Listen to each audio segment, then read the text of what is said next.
mga dahilan kung bakit nagbabago ang isang tao habang tumatagal ang inyong pagiging LDR.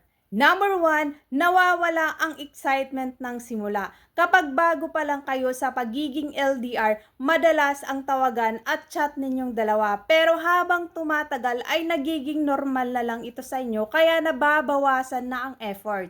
Number 2, napapagod sa distansya. Mahirap ang LDR dahil walang physical na presensya, kaya yung iba napapagod sa kakahintay at pagkami sa partner nila. Number 3, nagbabago ang priorities. Habang tumatagal, maaaring mas magiging busy siya sa trabaho o mga personal niyang goals sa buhay. Number 4, kulang sa komunikasyon. Kapag hindi na regular ang inyong pag-uusap o pagchat-chat, unti-unti nang lumalayo ang loob nyo sa isa't isa.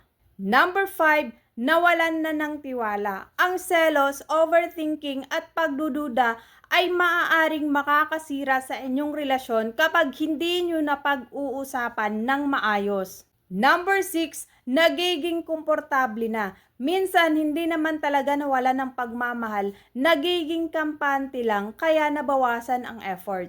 Number 7, may iba nang nagugustuhan. Isa din to sa reason kung bakit nagbabago ang isang tao habang LDR kayo dahil may bago siyang nakilala.